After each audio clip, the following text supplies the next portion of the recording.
condition.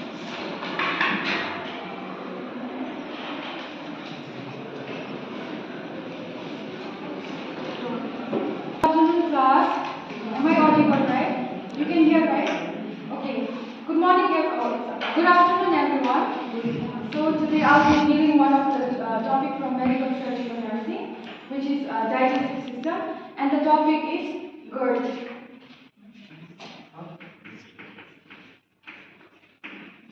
GERD. So GERD stands for G for gastro. Gastro means? In stomach. You know the gastro? Gastro means stomach, right?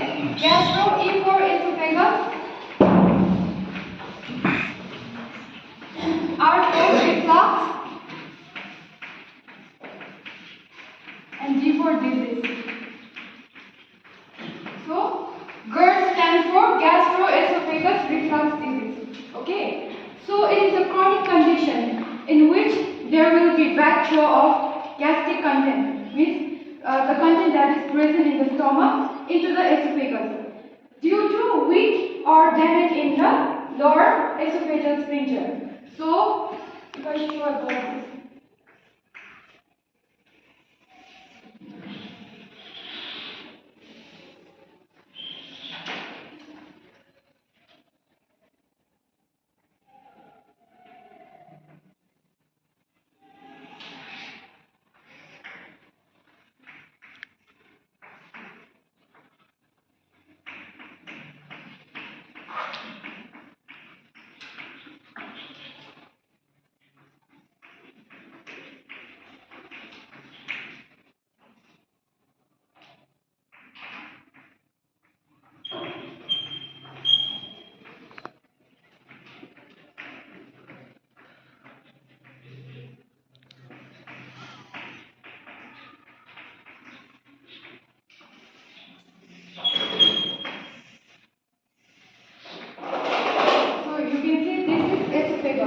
Esophagus is also known as what? Common name? Okay, this is esophagus. Okay, it has two sphincters that will control and regulate the flow of the food, and it will stop the reflux of the stomach content. So let's say that there is stomach content. Okay. It is said that this sphincter, this two zone is of high pressure. Okay, high pressure means when we swallow the food, no, this will swallow the food, no. This will allow the food. This sphincter will allow the food. So it acts like a valve. Okay, valve. And the round part, no, what happens? It will stop or it will inhibit the reflux of the stomach content inside the esophagus. Okay. So I said that it is a chronic condition in which there will be reflux of stomach content into the esophagus due to weak or damage in lower esophageal sphincter. Okay. So as we know that our esophagus is made up of epithelial tissue. Normally it is made up of epithelial tissue, and it is built in such a way that it won't tolerate any acidic medium or acidic condition. Okay. Due to this, what happens is it will cause inflammation in the esophagus. Understood? Did you understand? Yes. Yeah. So this is the introduction.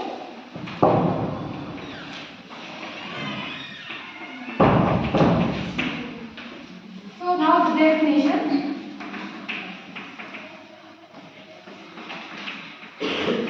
So according to American College of Gastroenterology, it is defined as it is a symptom or it is a mucosal damage which is produced by backflow or reflux of gastric content into the esophagus, which is chronic and it will relapse. You understood, right? That is the definition.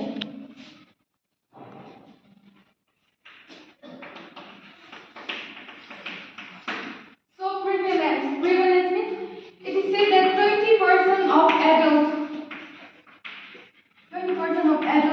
will suffer this GERD. Okay, and it is manifested in terms of heartburn.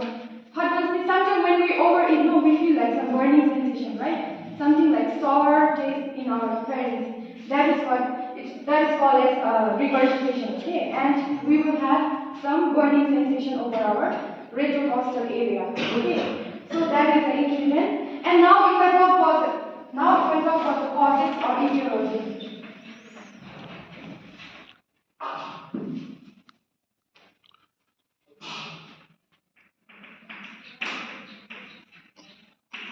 Number one, it is due to inappropriate. It is due to inappropriate relaxation of lower esophagus sphincter. Okay, the esophagus sphincter should be very tight. Okay, so that the stomach content won't come into the esophagus. Okay, so number one cause is inappropriate.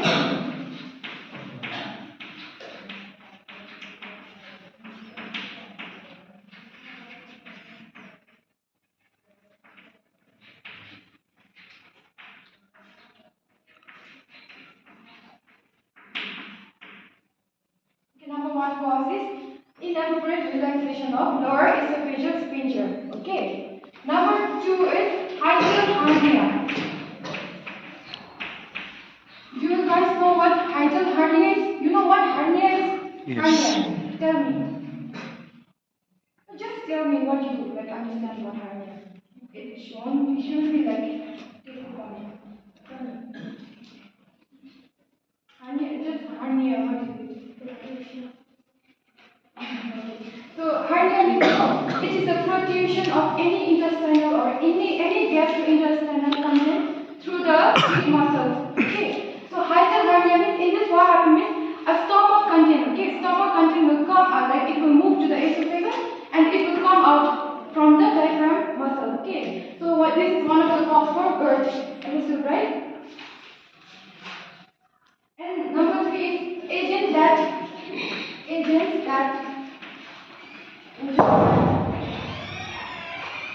reduces or esophagus sphincter pressure. I say right pressure, high pressure is very important for the esophagus, okay, in order to prevent the reflux of the stomach content, okay. So agents that reduces lower esophageal sphincter like caffeine, when we eat fatty food or any spicy food, any carbonated beverage, right, like cola and coke, and when we eat peppermint, and some drugs that are calcium channel blocker and theophylline. Theophylline, you know right? What it is? What's theophylline? So it is a bronchodilator. Okay, it is used in the respiratory system. These are the bronchodilators which will treat asthma and COPD, chronic obstructive pulmonary disease. Okay, so these agents will reduce the lower esophageal sphincter pressure. Understood, right? And number four cause is conditions that will increase intra-abdominal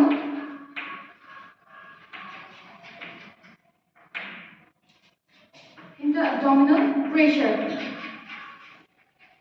Okay, so these conditions are when we wear tight clothes, right? When we wear tight clothes over our waist area during the time of pregnancy. A mother will complain that she is having frequent heartburns because of pregnancy. Why? Because there is uterus, right? The uterus is growing because of the baby, no? So due to that, it will push to the abdominal region. Okay, so it will cause GERD. Did you understand? These are the main cause for GERD.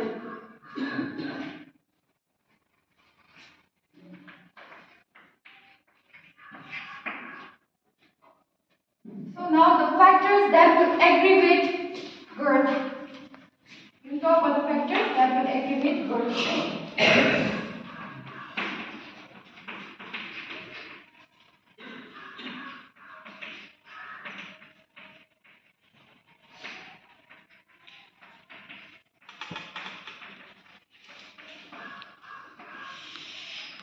Number one is diet. I said right, diet.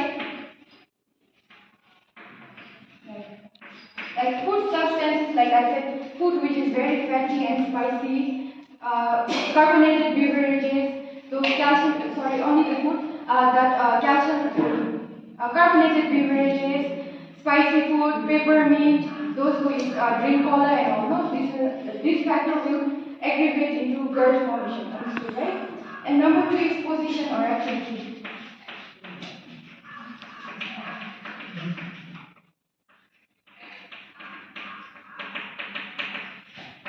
Position means when we do more bending and when we do strenuous activity, it will lead to GERD formation. Okay? Because when we do this exercise, our intra-abdominal pressure will increase.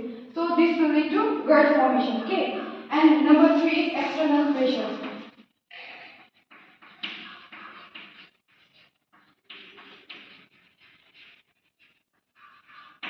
External pressure means pregnancy and wearing tight clothing. Okay, it will aggravate into GERD formation. Okay, so now next is factors. Next is predisposing factors.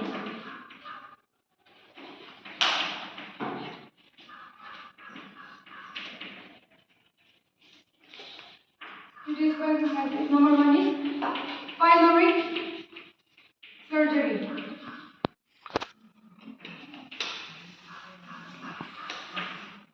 So this part is called as pylorus, you know, right?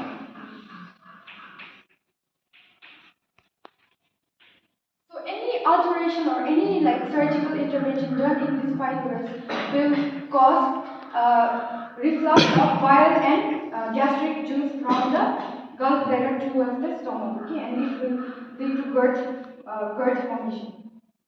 And number 2 is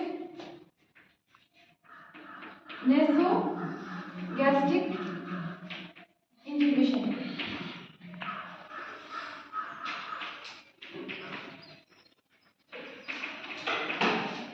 So nasogastric inhibition means when we keep NT2 for more than 4 days, it will lead to formation of GERD. Okay, more than 4 days we shouldn't keep. If we keep, it will lead to formation of GERD. Right? And I said what? Number 3 is hyperhernia. I said what hyperhernia is. It is one of the predisposing factors.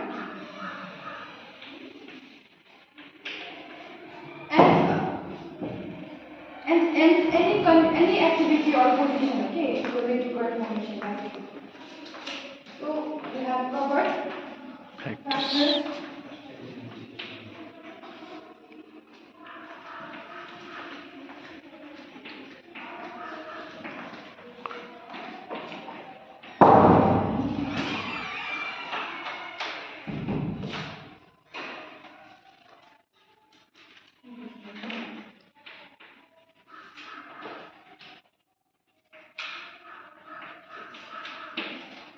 Now let's study about the pathophysiology of GERD, okay?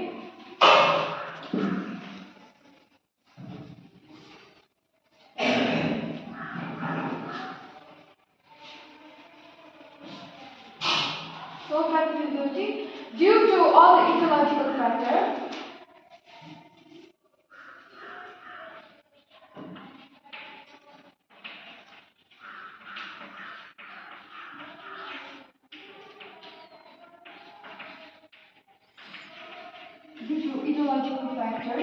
it will lead to increase in intra-abdominal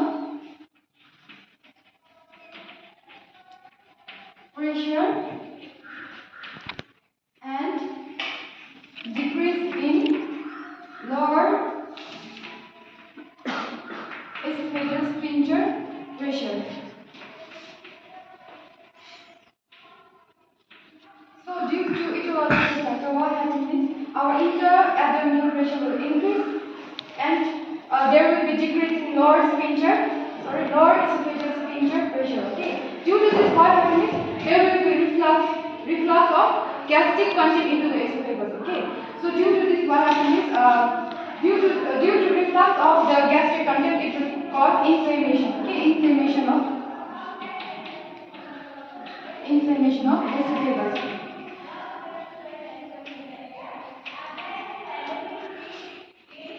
So there will be inflammation of esophagus, which is called as reflux esophagitis.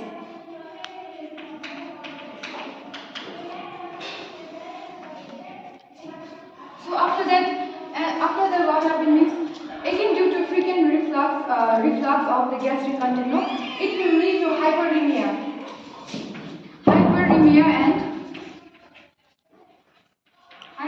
and rupture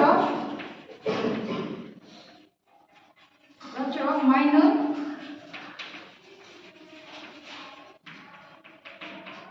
capillaries. Okay, did you understand that? Did you understand? So due to etiological factor, what happens? I want to talk about the etiological factor that aggravates the GERD and predisposing factor, right? So due to all this factor, what happens is it will increase our intra-abdominal pressure. Okay, it will increase our intra-abdominal pressure, and it will decrease the lower esophageal. Sphincter. Okay. Due to this, what happens is there will be relaxation of our esophageal sphincter. Okay, and due to this, there will be reflux of gastric content into the esophagus. Okay, and when the gastric content is present in the esophagus, okay, what happens is there will be inflammation process. Okay, so this is called as reflux esophagitis.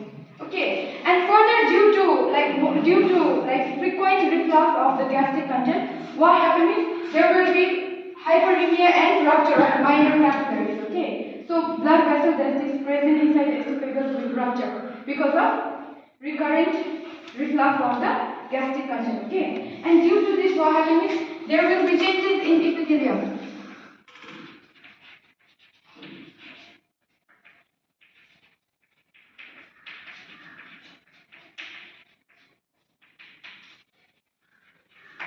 So there will be changes in epithelial tissue. What happens is our esophagus is made up of epithelial tissue, okay, which is columnar cells, okay. These cells is normal cells for the esophagus.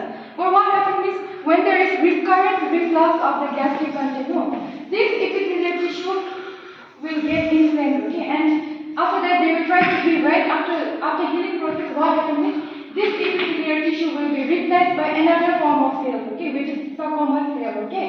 So due to this, there will be changes in epithelium, and after this, what happens is Barrett's esophagus is formed.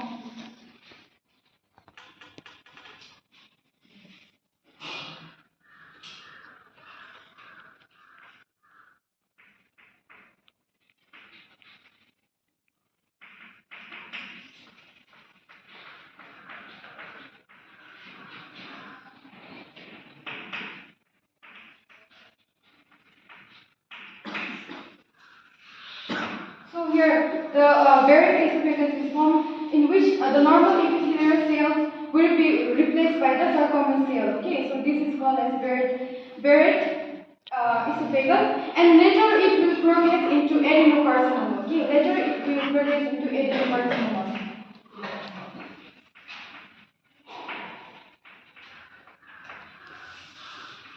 Adenocarcinoma means like cancer cells. Okay, and due to there will be frequent reflux, okay, and it becomes very chronic, and it will lead to chronic inflammation.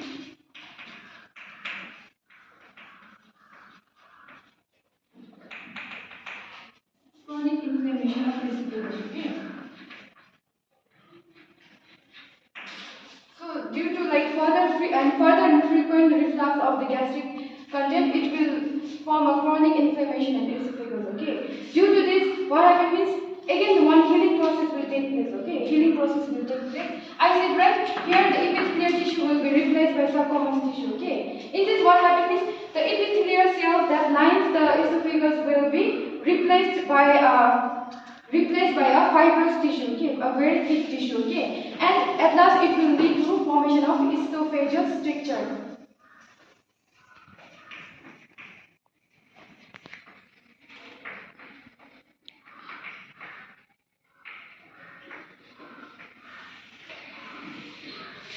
Esophageal stricture means narrowing of the esophagus lumen, okay, lumen. So this is the pathophysiology. Did you understand?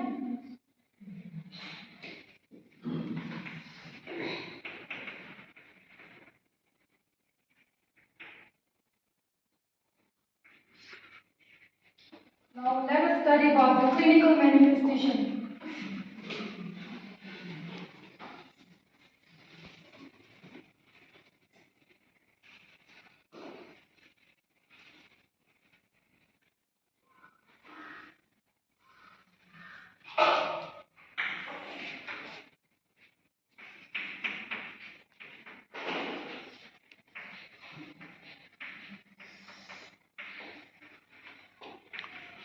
We have some both, no? When it's very difficult, right?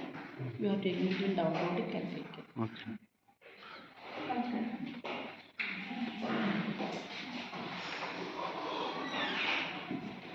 So in that video, what did you see? There are so many things that happen, like clinical manifestation. You could know. So what are they?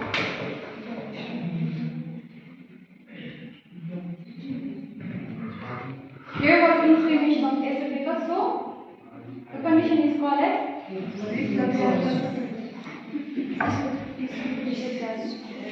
okay. So one of the clinical manifestation is heartburn. Okay. Nausea.